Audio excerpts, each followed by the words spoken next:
Keep going East Texas, England originally.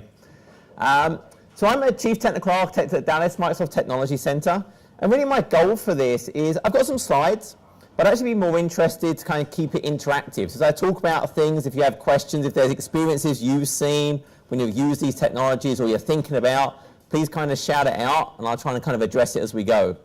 I'm sure you've seen right now the Wi-Fi is down, and really most of my presentation was demonstrations, so I'm going to struggle a little bit. So I may start trying to juggle or dance or do some tricks or something. Hopefully it's going to come back while we're actually presenting. So if someone gets Wi-Fi back, if you can kind of wave so I can know I can start doing the demonstrations again. So who I am, as I said, CTA Technology Center. I was an 11-time MVP. I started ntfaq.com when I was 19 years old, so a really long time ago, like 23 years ago now. It was kind of before Microsoft had the knowledge base. I've written 8 books about Windows, and I like to do Ironman events. I just did the Florida Ironman on Saturday. So I did that and then flew up here yesterday. But really my goal around this is identity. Why do we even care? Why is this a big deal? Why do we have a whole conference just about identity? I want to talk about kind of the 4 key pillars when I think about identity in the cloud, when I think about Azure Active Directory, ways we can improve our security, ways in which I can really feel more confident about exactly where my users are coming from, what is their health, what are they trying to access, where they're accessing it from. And again, I'll have a Q&A at the end, but really want to keep this interactive. So a quick history. So in the beginning, we had kind of just, oh, what's going on? In the beginning, I had a single identity on your company's network. My first job, I worked at Logical. I was a VAX VMS systems administrator, which I quickly worked out meant I changed backup tapes and fetched printouts for the developers from the basement. But I had a little VT220, then a 320, then a 420, and I had a logon to that environment. I went into the office, I sat down at that terminal, I did my job. When I left the office, I couldn't do my job anymore. There was no access to anything. Everything was at that one spot. And internally in the organization, everything is tied to that one identity. We don't typically have multiple identities in our organization. We have one. Today, it's probably an Active Directory domain. Who actually uses Active Directory on premises? Who doesn't use Active Directory on premises? Okay. One person leaves the room. I'm kidding. But when I did have a system that had its own kind of identity, we would try and tie into the Active Directory, or we would try and do some kind of replication. We'd replicate the usernames and the passwords where possible. So even though it wasn't the same single sign-on, it was a kind of same sign-on. It was the same username, the same password, and life was good. Users had one identity. Now, with the internet, and now this unlimited connectivity, things are kind of changing. Organizations are now using things from cloud-based, those internet-based service providers. Who here is not using some kind of internet-based cloud service in the organization? Right. I mean, everyone is. Everyone is doing this today. And so what this means is, well, users now have multiple identities. Sure, they've got that home realm identity in your Active Directory, and that's fantastic. But now they've also got, well, there's an identity over there for that service. There's another one over there. So it starts to become a problem. This leads to challenges. Or I have to use federation, and federation can have challenges of its own. So the problem with multiple identities, what's the challenge here? Well, users are not fantastic at remembering lots of different passwords. So a lot of times users will use the same password for every service you have out there. So they've got 10 different service accounts, they use the same password for all of them.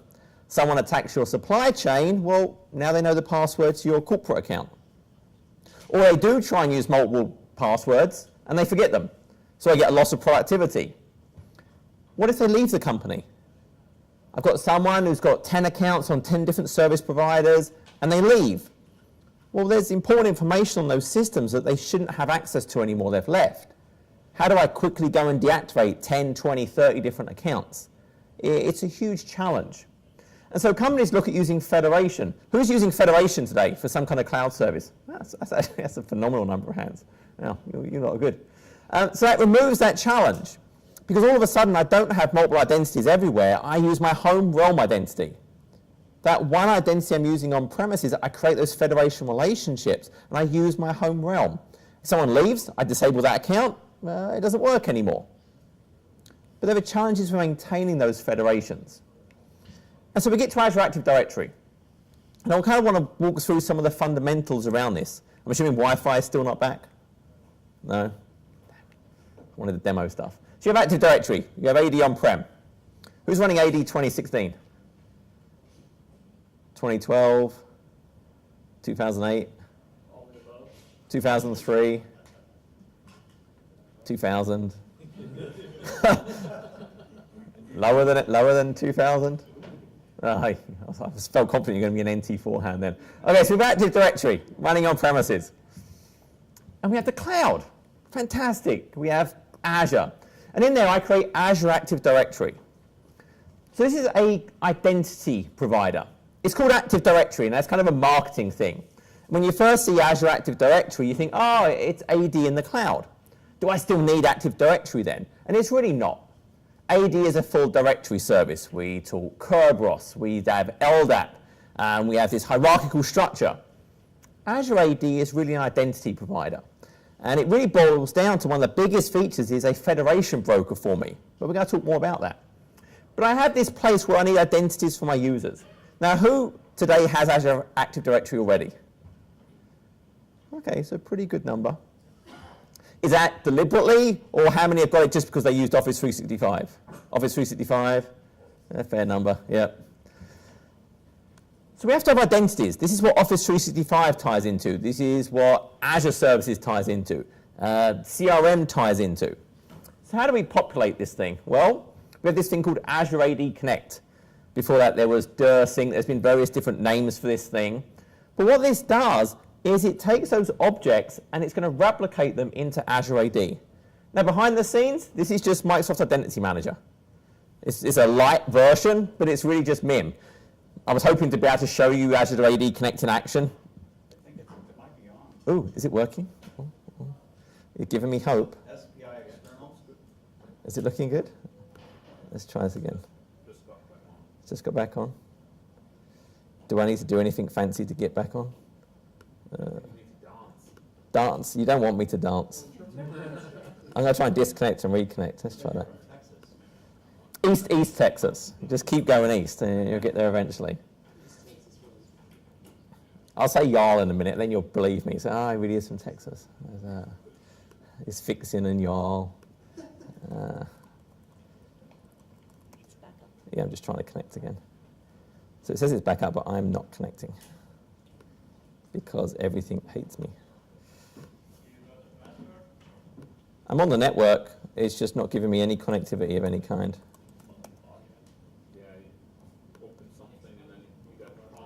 You have to do the login again? Yeah. Oh, okay.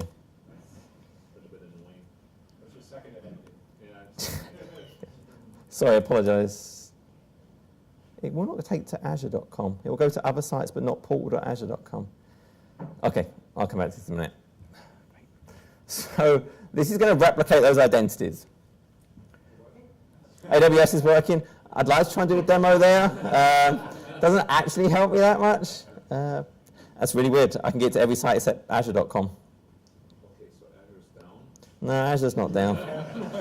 Azure's not down. Maybe it's like a caching issue or something. I do not. Get back to the East Texas server. I try. I can't get to it. Doesn't work. Okay.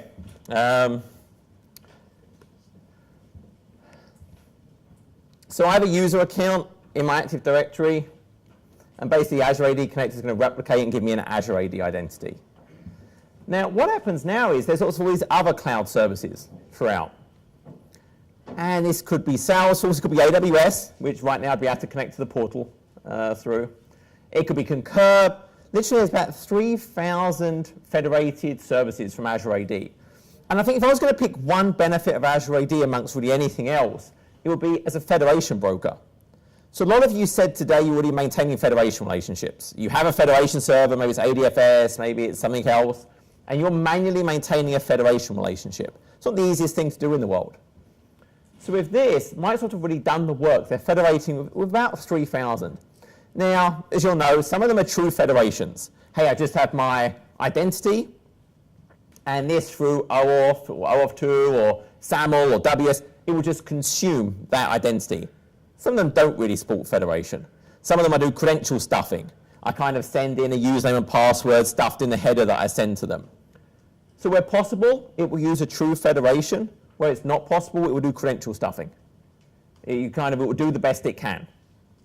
But it maintains and it has all of those relationships for you. So once I have that, I can do things like group-based provisioning. Hey, someone is in a certain group, they automatically get access to these cloud services. If they lose the group, they lose the federation, they lose the application. If I disable the account in AD, it's going to disable it here. They can't connect to anything. Now, how do I use this thing? So I'm a user, and I've replicated the account into Azure AD. Now I want to consume some service. Maybe it's Azure itself, maybe it's Office 365, maybe it's one of these that I'm federated via Azure AD. And there's really three models of authentication here. The first is I'm just going to authenticate directly to Azure AD. Now the way this works is Azure AD Connect can optionally send a hash of the password hash as well. So AD doesn't store the password, it stores kind of a hash of the password. So one of the optional things I can do with Azure AD Connect is I can say, hey, don't just replicate these attributes, I want you to take a hash of the password hash. It's not sending the original hash, it's a hash of the hash. Send a hash of the password hash into Azure AD. So now when the user authenticates, it can actually do the authentication directly itself. Because it has the hash of the password hash, it does the authentication. The benefit of that is it doesn't require any communication to Active Directory domain services. It's kind of just super fast and easy running directly in Azure AD. But it's not talking to my on-prem domain controllers. And some organizations still want that connectivity. They want that communication, maybe for audit, for tracking purposes, maybe to do other kinds of checks. So the next thing I can do is I can install something like ADFS. Now you can use other solutions. Who's using something other than ADFS for their federation? So what are some of the examples you're using? Ping? What one? Okay. So there's different options for how you can do this. What I would generally say, you want to use Azure AD Connect to do the replication of the attributes. There's a lot of things around the way the Azure AD works that it is not a published API, how Azure AD Connect does the replication. It's not published. Anyone else who does the federation is really kind of use PowerShell command. It's going to be slower. It's not going to have the same update, the same set of capabilities. For the federation part, though, that's a lot more open. That's just standards at that point. So you can use other things for the federation. There's often still benefits with the ADFS approach, but you can use other products. So at this point, I don't want to authenticate directly into here. Maybe I don't want to send my password hash. So now when I authenticate, I have that federation to my on-prem Active Directory domain services. And I say on-prem just because I mean it's not Azure AD. It doesn't have to be on-premises. These could be Azure IaaS virtual machines. They could actually be running in Azure. It doesn't have to be running on-prem. It's just not Azure AD. So now, when someone logs on, it goes via that federation relationship, generates those SAML, the claims, sends it back, and they now authenticate against the on-prem AD, and they log on to Azure AD. The benefit here is I'm using ADFS. I am getting those logon requests via Active Directory. I can do all the things that federation can do. I could use a third-party MFA provider. I could do certificate-based authentication. I have all the power of federation. So those were the big two. Send the password hash, authenticate here, or don't send the password hash and use federation. As a note, I can do this and still send the password hash. It can be kind of a break glass thing. So still send the password hash, and if maybe something goes wrong with my federation infrastructure, my connectivity, I can flip a switch in Azure AD and say use the password hashes instead. So it doesn't preclude you from still sending the password hash. But there's now kind of a third option. So this was added fairly recently in Azure AD Connect, and it's really a pass-through authentication, it's called. Now it's a queue. So there's a pass-through authentication queue sitting in Azure AD. So now when someone authenticates, what actually happens is there's a pass-through authentication agent running on-prem. So when I authenticate, something gets added to the queue saying, hey, I need to authenticate. Oh, didn't mean to do that. The pass-through authentication agent will see the item on the queue, it will read it, check the authentication, and then send back a yes or no. This is the option we think most people are going to move to. So what we saw traditionally was about 50% of people would do the password hash. They tended to be the smaller organizations. The other 50% obviously would do the federation. They tended to be larger organizations. But the challenge with this approach is I still have to maintain an entire federation infrastructure when companies are moving to letting Azure AD do the federation work. So they literally have federation servers just to support Azure AD, just because they want to be able to have the authentication going against the Active Directory. And so with pass-through authentication, I still get that ability. I'm still authenticating against AD, and I don't have to maintain ADFS. So the path that we're expecting to happen is more and more people will go to the pass-through authentication agent. So that's the kind of direction it's going.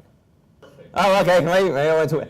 I mean, it's basically, so there's no firewalls open this way. This reaches out and connects outbound to Azure Active Directory. So there's encryption going on throughout the entire process. Where does the agent typically sit? Yeah.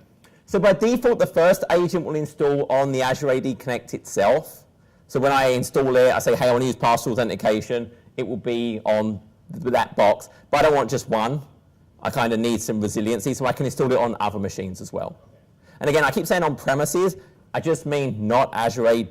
This could be Azure IaaS. If that's where I'm moving more domain controllers and things to, I can do that.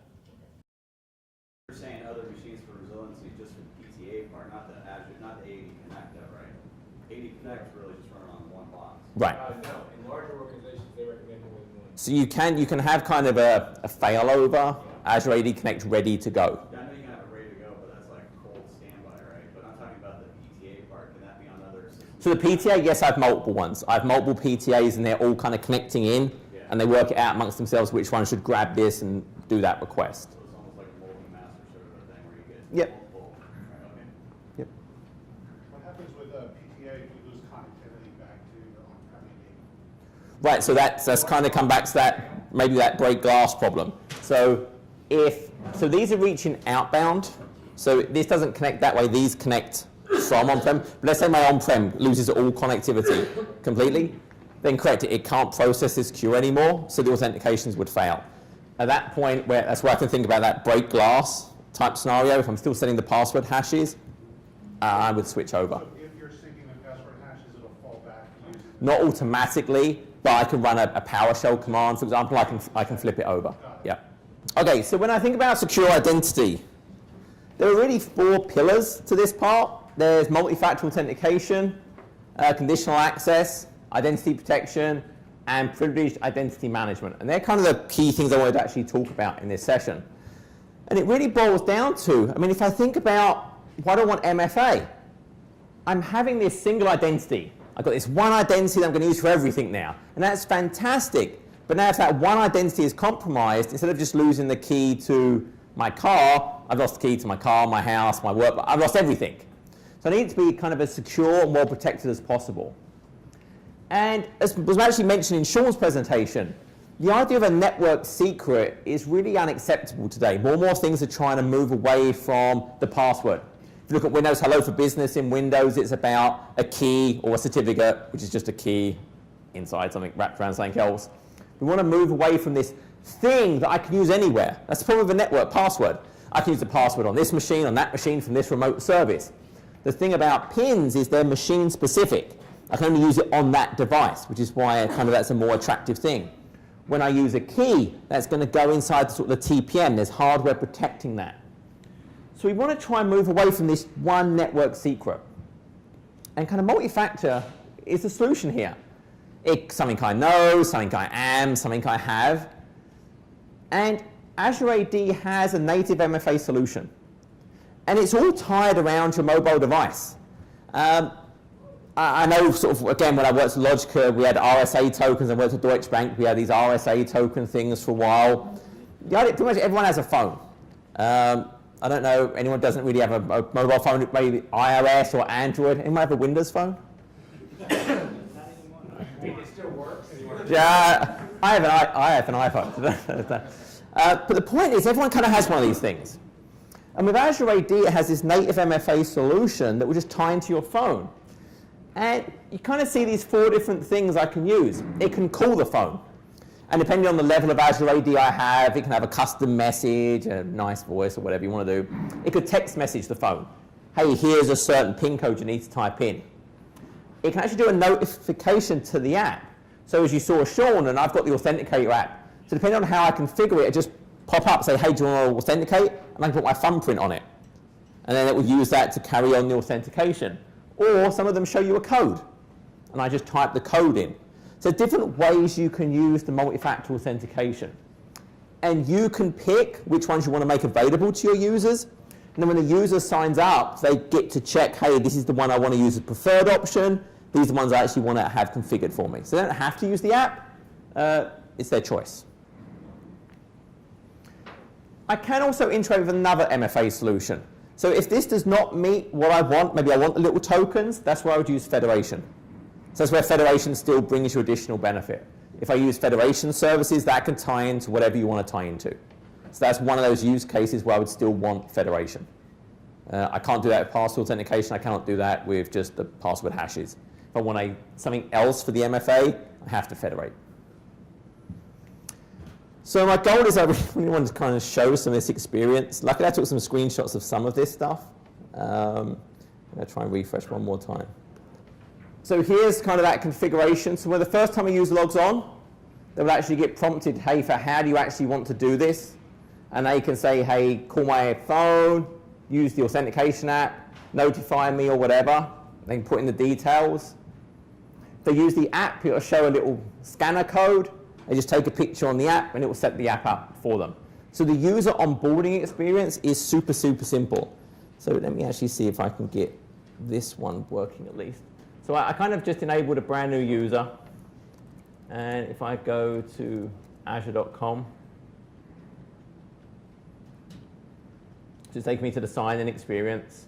We can try the new sign-in experience if we're feeling really brave. So I created an MFA Sally at saviltech.net. You notice it automatically, so it changed the background, it changed the logo, because it detected what my domain was. So now if I sign in, it's actually going to tell me, hey, I need some additional things set up. So it will guide the user through. So it's a very friendly kind of end user experience. And it's going to ask them to kind of set up, hey, what number do you want, et cetera, et cetera. How do you want to do the verification? Do you want to use the app? So the first time they even sign on, they type the password, and it will guide them through everything they need to do. So it's a super simple kind of end user experience for those things. So really the things they would see is, hey, you can configure how many people are using the MFA. You can see how many people have set up the different options for how to configure it. Can you actually get statistics on the options? That's what I'm actually not sure about. Talk to me offline. I can find out. I'm not sure if we see that or if we just see the authentication, but I can check. So grab me afterwards and I'll get your details and I'll find out for you. So the end user experience is, hey, there's an authentication request. Hey, do you want to approve this request? Or do you want to type in a code? Or it texts you. So you have these different things, but for the end user, it's super simple. It's super intuitive. It's a way to get MFA kind of working for them very easily. I'm not sure. Don't know. Are there any future plans to do FIDO? Not sure. Again, if you ping me afterwards, I can find out. So the Azure AD SKUs, I don't want to spend much time on this, but basically there's different types of Azure AD. There's kind of a free one that you just get by default. In fact, in a way, there's kind of 5 different ones, because Office 365 kind of gives you a modified version of Azure AD. It's not like a full premium or a premium 2, but it has more functionality than just the standard one. I did have, let's see if I can find the URL. I had a list of all of the different options available. Because the functionality differs between them. Who's actually using Premium today? Azure AD Premium. Okay, a good number. So things like the Azure MFA, for example, that's part of the premium SKUs. If I want to use that for the basic or kind of the free versions, I can separately license MFA, and I pay for kind of on a per authentication request. So this is kind of just a page that goes through all of the different SKUs. And you'll see, for example, it talks about the free version, the basic, the P1, the P2, and then the Office 365. And all of them I can do sort of a certain number of apps for single sign-on. I have some basic reporting. Obviously, the premium gives me more advanced reporting capabilities. When I think about then moving beyond the feature sets, with the basic and above, there's an SLA, self-service password reset. But it's when I get to the premium SKUs, then I can do things like write back. So when I get into premium, then I can change my password in Azure AD, and it will write back to on-premises Active Directory. Two-way synchronization between devices. I get the MFA just provided. But as I said, even with the free and the basic, I can do a separate MFA provider and still use that capability. I have the rights to use MIM, discover the applications that are actually running out there, and sort of various other things. Now, these are the two big ones, identity protection and PIM, that I want to talk about, and they're a P2 feature. So unfortunately, they're kind of the top end, but we do have these differences. But Office 365 has some of these, you'll notice, but only for Office apps. That's kind of the big deal. If I have Office 365, I get enhanced capabilities for my users, but only for the Office services themselves, not for anything else.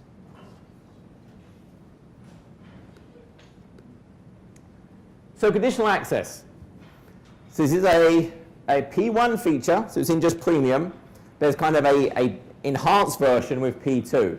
And this is really based around attributes, conditions, and controls. So attributes. Attributes of the user, what groups are in, for example. Group memberships, attributes of their various fields, maybe department, etc. Their device. Is it domain joined? Is it compliant? What is the platform? What application am I trying to access? This could be on a per app basis. I can have different policies. Is it a known safe location? Is it a corporate location? And then risk. And risk is where the P2 comes in. Because with risk, I can hook into some risk identification technologies to say, well, is this user seem to be in a risky situation? Is there anomalous activities? Is this session specified as a risky session? I want to do different things. Maybe I want to make them do MFA. So based on the combination of these things, there's a certain score. And based on that, I'm not feeling good about this. I'm going to make them do MFA, or I'm just going to block it entirely. So on a per application basis, I can use all of these different factors to say, do I allow the connection? Do I want to make them do MFA? Or do I want to block the connection completely? So for example, I could say, hey, if they're on a known device and it's in a known location, i.e. corporate, just allow it through. If it's a known device, but it's not a known location, then make them do MFA. If it's not a known device or location or anything else, then block it completely. And I can do that for every single service. So I have that configurability. So let me just see if I can jump over. So I just reset all my passwords, which is really useful normally, until I can't remember what it is. Not recognized. That's fantastic. Hold on. I literally changed it yesterday. And I had it all set up, but then of course we lost internet, so everything got lost from the configuration. So now I'm trying to find it again in fantastic form.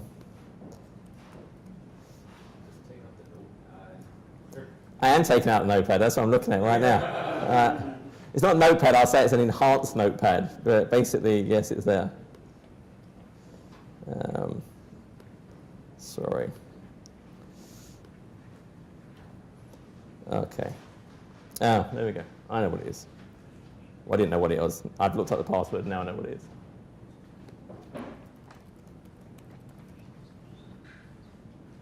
What? That was right.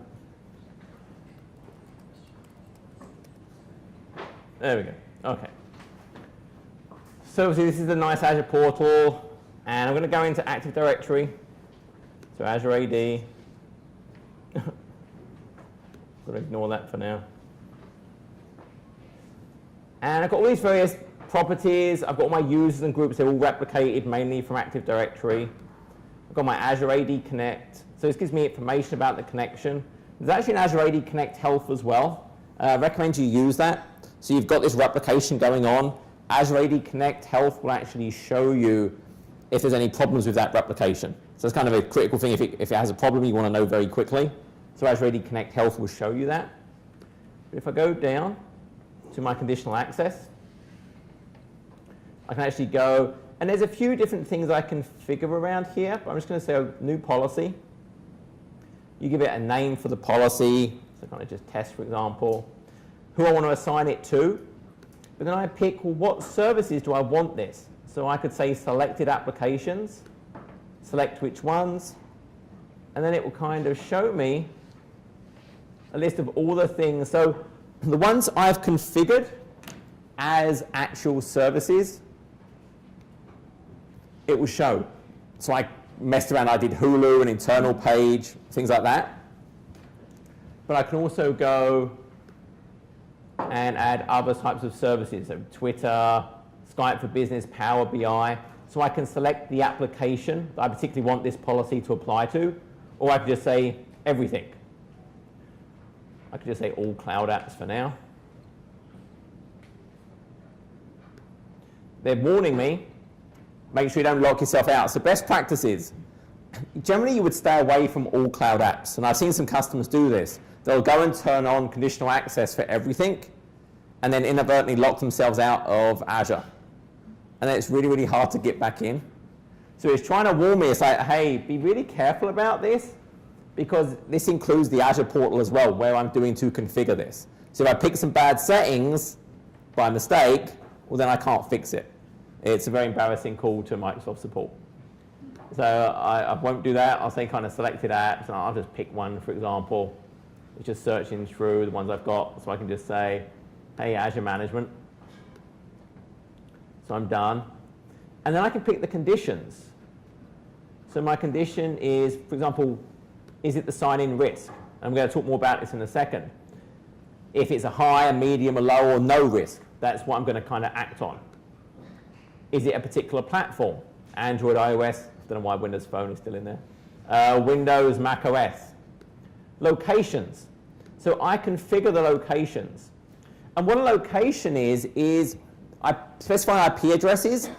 These are the public-facing IP addresses of the location. It doesn't care about the internal IP scheme. It's what is the IP address Azure would see when you make that connection. So internally in your company, you have a NAT device that NATs all your traffic outbound. What is the IP address that comes out of that? That's what this has to know about. So I define my corporate location as maybe the 5 IP addresses that outbound traffic would be seen on the internet as. So that would define my corporate location. So it doesn't care about internal IP scheme, it cares about what the internet sees. Does that make sense? So obviously everything gets natted. If I've got a 10 dot something address, that doesn't get to the internet, it gets converted to a valid IP address on the internet. That's what it would see. So I define it in terms of those IP addresses. I can even lock it down in certain kind of browser or mobile-based applications. And then based on those configurations, well, I could say block access or grant the access, but require MFA. But I require the device to also be marked as compliant. Maybe it has to be domain joined. So I can basically go through and for all of these things, define for that app, that set of apps, what has to be true, what the end user experience would be. Is it allowed? Is it MFA required? Is it blocked? At that level of granularity. And that's something really we're seeing used a lot more to really help safeguard and really lock those things down. Anyone using this today? A couple people? Cool. How's it going? How's the experience? Okay, well, okay. So I have a question. I don't know if this is a hot topic or not. When you're talking about this, it sounds a lot like claims, except it sounds externally oriented. So it seems like you can't take advantage of conditional access if you've got like ExpressRoute or something, internal connection, going to Microsoft. Everything's really treated as external connection, isn't it? So if I'm using, If I have an Office 365 connection, yeah, I'm not really doing a VPN to Microsoft. well, you don't usually use ExpressRoute for Office. Because, well, I'm asking about this, so if you have that kind of connection set up, is that considered external still, or internal? Depends on what you define. Right. It comes down to what I define those locations as. But do you do Well, Express? I'm trying to understand what the locations, how you define those locations, to make it work, because you just said internal routes are not going to utilize that location. Right, it's based on the IP addressing that it will see. Yeah, so if you use ExpressRoute, I actually have to check on that. I've never had that. So the public pairing on Azure is based on external IP addresses that you provide on your administration. Right. So the expected private connection is only from on-premises to a virtual network in Azure, Right. not to Office 365. Right. So Office 365 will always see your external IP address. So is this treating it as external then? Is that what you're That saying? depends, if you don't specify it as a named location or as a trusted location, Yeah. then it's external. Okay, so you could take advantage of this then? Yes. Okay, But do you do ExpressRoute for Office? I believe so. There We have a lot of few users. customers. I know a couple, but not many. Okay. Okay, interesting. I've never actually met anyone that does it. You talk about it, I but didn't say it was the right thing to do, that's just what they did. this is okay. That's cool. So then I want to talk about identity protection. This is a kind of that next level. So 75% of intrusions are based on user credentials. It's not some advanced hacking thing. It's just maybe social engineering, something else, and they get the identity of the user. And the point of identity protection, it provides insights about the user's identity. Now, it comes from a number of different things. If I think about sort of the Microsoft, all the different things they have going on, there are different units. There's like digital crimes unit. So the digital crimes unit, they're sort of out there trying to take down these botnet things. They're on the dark web. They're looking for credentials for sale, credentials that are mentioned a lot. Maybe certain configurations. They know about maybe the device is possibly infected. How does Microsoft know if a device is possibly infected? How can they know that? Signature traffic is generating or? Signature, right? So we take down a botnet server. Digital crimes unit takes down this botnet server.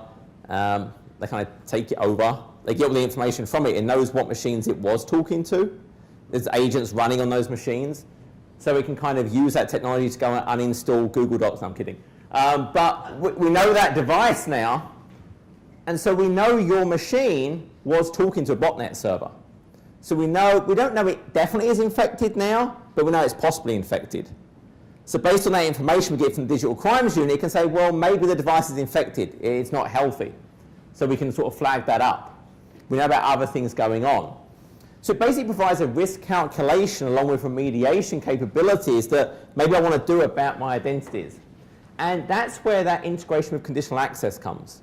If it senses a certain level of risk for the user, it can flag that into conditional access and make that another criteria.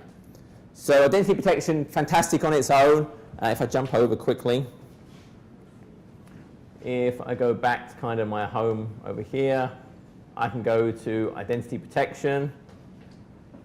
And it will just give me information. It can send me reports weekly, for example. It will show me various risk events. Maybe it was logons from a different location that's kind of out of the ordinary. Maybe it's seen these things, it's for sale on the dark web, it's spoken to a botnet server or something. It will flag those things. It will show me risk events in my environment. It will show me users it considers at risk. They're at risk because, hey, it did sign in at this weird time. It signed in from this weird location. It got this other information. I can then impose various policies based on user risk or the sign-in risk. So the user risk is just general information about the user, their typical state of being. The sign-in risk is this particular sign-in that's happening right now. How do we deem this? Is this a fairly typical behavior for them? Or is this maybe from a different location, a different time they normally behave, a different device? And we can flag that. And I can assign policies based on those risk levels to actually then maybe perform and act differently. So this gives me great insight into the overall user identity health, and I can actually integrate that with conditional access to actually then perform additional actions based on that. And then what I wanted to get to, so now I'm running out of time, is privileged identity management. So who here is an administrator in Active Directory? Okay. Who has 2 accounts? 3 accounts. That's impressive. What's the third one? One for Active Directory, one for regular, not an administrator anywhere using mail and internet, and one for other servers blocked from the internet, no email. Okay, cool. All right, nice. So this is all based, who loves user access control in Windows? It was fantastic in Vista, very easy to use, very friendly, barely prompted you ever. It's kind of like that. The point of privileged identity management is we don't want standing privileges. There's this whole big push around just enough administration, just-in-time administration. And the goal here is, rather than users always having a certain set of capabilities, we take them away. But if they need it, they can request an elevation. So hey, I don't always have security reader, I don't always have global admin, but when I need it, I can go into a portal and I can say, hey, I need that elevation capability. And I get it for 3 hours or 2 hours or whatever. I have to put in a reason why I want it. Maybe I have to log it to a change ticket. So there's some kind of tracking of why I'm doing the elevation, and then I get that privilege. I get to have it for 2 hours or 3 hours or whatever I want. So if I go and look over here, and I jump over, I go privileged identity management. As an administrator, I can manage kind of all the AD roles.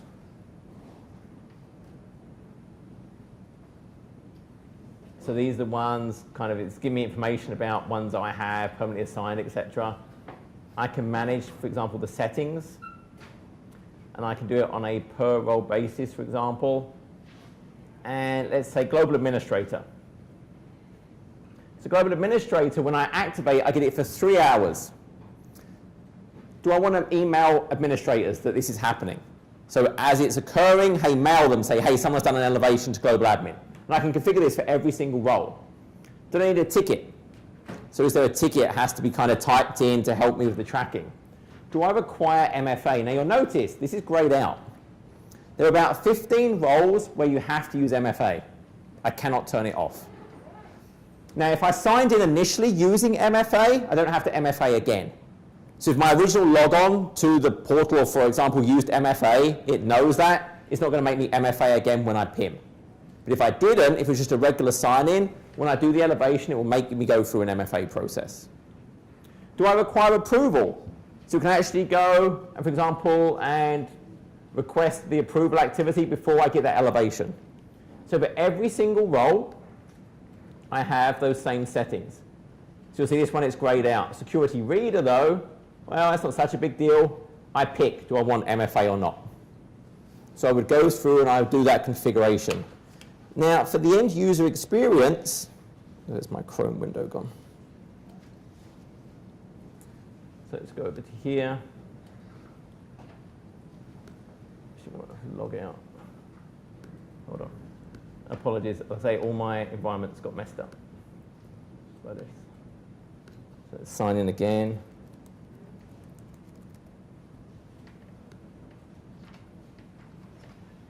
Different user. So we're signing in as Bond. He's a well-known user on Savill Tech. Hopefully his password I can remember. So his MFA is it takes a code, so that will pop up on my phone in a second. And I will type in that code, and it's on my watch. 6.8.1. Verify.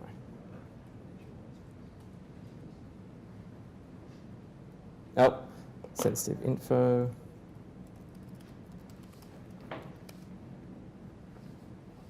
It's going to make me MFA again. That's actually a weird thing. It's what Sean's got as well. It's some weird set of circumstances where it makes you do it twice. I've not fully worked out exactly what I do to make that happen. I think maybe it's a conditional access thing I have. Just to make sure. It wants me really sure because it knows what I'm about to do. Probably just this Wi-Fi. Yes, for the Wi-Fi. So I'm going into PIM. So this is now me, just a regular user. And if I go to my roles, I can see I have global administrator. So if I select that, I can now say, hey, I want to activate it. Reason, do a bunch of bad stuff. Okay. And it's activating for me for global admin. And it's done. So now I have global admin. So for the next 3 hours, I'm a global administrator. And that's it. So it had that sort of log as to why I did the elevation. I could, if I enabled it, I signed in with MFA, so it didn't prompt me for MFA again. In fact, I MFA'd twice, so I'm doubly secure. And now I'm there. I would do my work.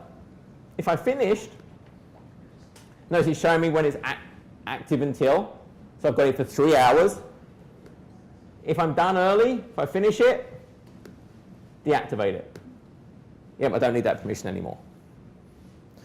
And again, it's outside the scope of this talk, but this is kind of the just-in-time administration. It gives it to me for that period of time.